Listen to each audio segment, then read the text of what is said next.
Senator from Texas. Mr. President, I ask unanimous consent that I be allowed to speak for up to 15 minutes. Without objection. Mr. President, I ask unanimous consent that permanent privileges for the floor be granted to the following members of the Majority and Minority Commerce Committee staffs throughout the duration of calendar number 211 H.R. 3935. William McKenna, Duncan Rankin, Simone Perez, Rachel Devine, Alexander Simpson, Gabrielle Slice. Without objection. Mr. President, I rise today in strong support for the FAA Reauthorization Act of 2024.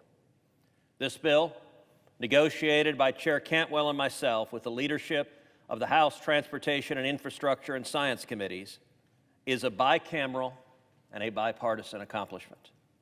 It is the culmination of many months of work between us and our staffs, and is reflective of the priorities of a great many senators.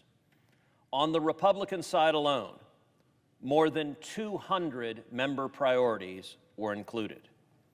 I am especially proud of the numerous provisions that make for a safer and more convenient travel experience for Texans and for consumers across the nation, and the provisions that will help grow Texas's thriving aerospace sector.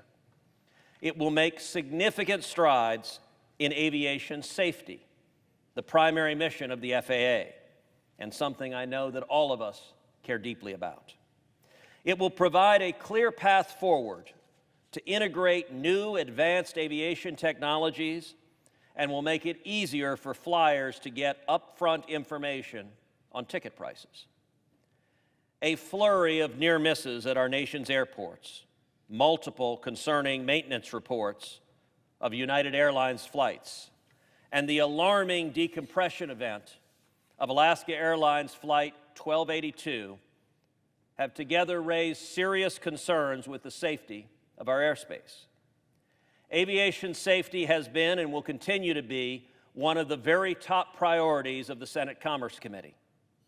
When the people of Texas board a flight, they expect their flight and their families to be safe. As a result, I'm proud to say that our bill includes numerous crucial safety provisions, such as requiring 25-hour cockpit voice recorders in all commercial aircraft. This safety upgrade will allow the National Transportation Safety Board and the FAA to have access to vital information needed during accident investigations. This became abundantly clear after the cockpit voice recorder in the Alaska Airlines flight was lost because of an outdated 2-hour requirement. That's unacceptable, and it should never happen again. With this bill, it will not happen again. In response to recent runway surface incidents, this bill establishes a zero-tolerance runway safety policy.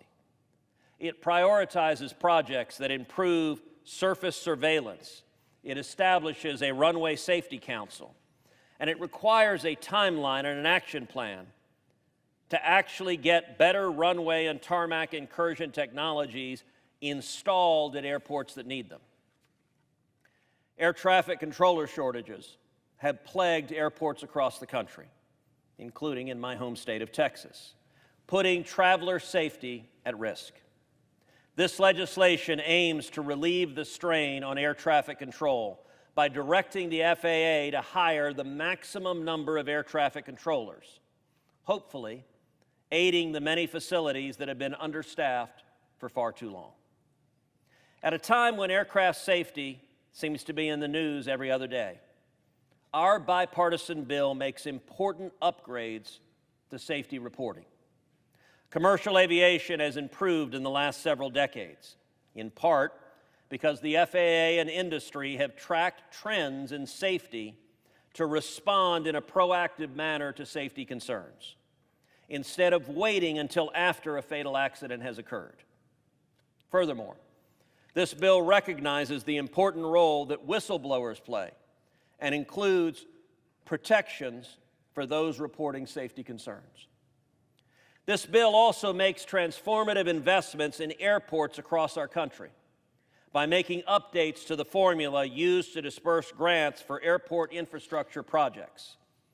As a result, all airports across the country will be able to rehab their runways or acquire critical safety technologies. I'm also pleased that the bill makes it easier to obtain permits for airport construction projects. This bill is good for airports large and small across the nation. This bill does not ignore the fact that sometimes airlines screw up and leave consumers hanging. One provision provides that parents in the chamber should be really happy about is the requirement for airlines to ensure that families are able to sit together. This just makes sense and will help make the traveling with young children just a little bit easier. I'm also pleased that there is a requirement that customers who need customer service will now be guaranteed that they can talk to a human representative, an actual human being, 24/7. Finally, this bill makes important improvements for travelers with disabilities, including requiring training for employees who handle wheelchairs, and it requires the DOT to actually respond to complaints submitted by aggrieved passengers. I know there's been a lot of attention paid to the additional 5 round-trip flights at DCA added by this bipartisan bill. Reagan National is the only airport in the country that Congress has decreed that a plane may travel no further than 1,250 miles from when landing or taking off from. It is absurd, and it is unfair to millions of flyers who are forced to pay higher prices because of this rule. It's been over a decade since Congress has expanded access to DCA, and the inclusion of 5 round-trip flights is a modest proposal that will bring down consumer prices for flyers in the DC region and from western states. This modest increase will not result in negative impacts or delays, nor will it result in loss of flights for anyone who currently receives service. I repeat, it will not result in loss of flights for any route that currently receives service, despite the threats and the fear-mongering from the army of United Airlines lobbyists who are actively working to protect their dullest monopoly. By my count, of United's threatened service cuts, these 5 round-trip flights will leave United to cancel air service to more than half the states in the Union. Don't believe the propaganda. And I have to say, it's not in the interest of any senator to support a policy that reduces competition, enhances monopoly products for one airline, United Airlines, and drives up the prices, not only for the residents of Virginia and D.C. and Maryland, but for the residents of all 50 states who come to our nation's capital. In contrast, this modest addition of service will allow for further competition between the airlines that serve DCA. Competition is good for consumers, and it's good for lowering prices. This change will also provide the ability for there to be a direct flight from San Antonio to D.C. Reagan, delivering a more convenient travel experience for members of the military traveling from Joint Base San Antonio to the Pentagon, to Arlington Cemetery, to our nation's capital, and also for business travelers and tourists in San Antonio. I also want to talk about the benefits this bill has for new aerospace technologies. Our bill helps the FAA both modernize and transform its operations and handling of new entrants like drones and air taxis, a provision that will increase productivity and spur economic activity. Importantly, this reauthorization includes measures to eliminate inefficiencies plaguing the Next-Gen Office. This legislation also directs the FAA to complete the Beyond Visual Line of Sight rulemaking, which will expand drone delivery and other drone operations across the country, and especially in my home state of Texas. I'm also proud of the reforms aimed at better integrating commercial space activities into the national aerospace system, assisting launch providers in navigating complicated airspace will be a boost for Texas's thriving commercial space industry.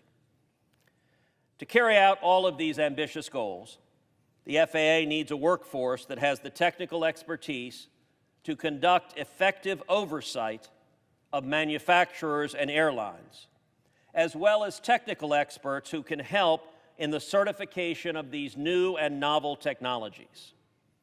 This was a major focus of our efforts.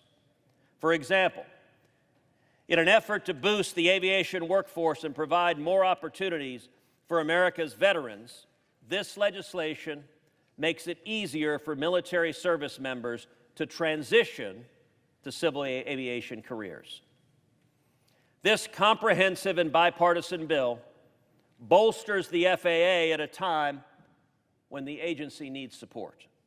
The aviation system is more strained than ever.